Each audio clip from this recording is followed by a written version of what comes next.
Kalaja Drishtit, një nga thesaret historike të Shqipërisë, po shkon drejt degradimit. Kushtet e vështira ekonomike kanë bërë që shumë familje të largohen nga shtëpitë e tyre, duke i lënë të shkojnë drejt shembjes. Petrit Kalaja është pjesëtar i një prej familjeve më të vjetra të Drishtit. Ai thotë se është larguar prej shumë vitesh nga Kalaja për shkak të kushteve të vështira. Ka vite që kam ra poshtë me banim, edhe këtu mund të them që të partë e mi ka një 750 vite, të e shpia vjetër atje. 750 vite numërohen, 11 breza. Sa i të konë 12 breza, që i numërojmë kështu. Edhe, do më thonë, për kushtet vështira, shumica kanë ikë për këtu. Kushtet e vështira të jetesë kanë ikë. Me dikush ka ikë jashtë, dikush ka ra me shpi poshtë, ama dalin ka një herë kontrollojnë, si më thonë, si vend. Po pa në perspektivë, edhin? Sepse kërkush t'jepi leje me vuj gura, ose me boj diçka, një investim. Qoftë edhe për veti, jo për biznes, po as për veti.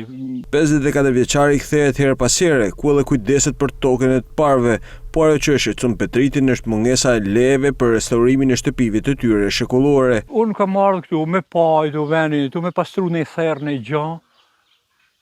Po prap po spati një plan. Ose po spati një leje nga shteti për me të dhanë të drejtën me ndërtu diçka, akot është. Po ata planet janë, po nuk guxon me bëha si gjë, po lejen e shtetit. Shteti s'e bleje. Kështu që kena me dishtu, ne therr na lejojnë ata me pastru, po gjë tjetër. Interesi i huajve për të vizituar Kalan e Drishtit është i lartë, thot Petriti, por mungesa investimeve bën që turistët të mos rrinë gjatë në këtë monument kulture. Turista vinë bile pothuajse prej gjithë botet vinë, seriozisht. Po vinë, shohin diçka të pa rregulluar, të pa shoh, arrin pak ikun. Nuk kanë, do të thonë, një vend ku më dosh me pi kafe ose diçka i pijet freskët ose diçka.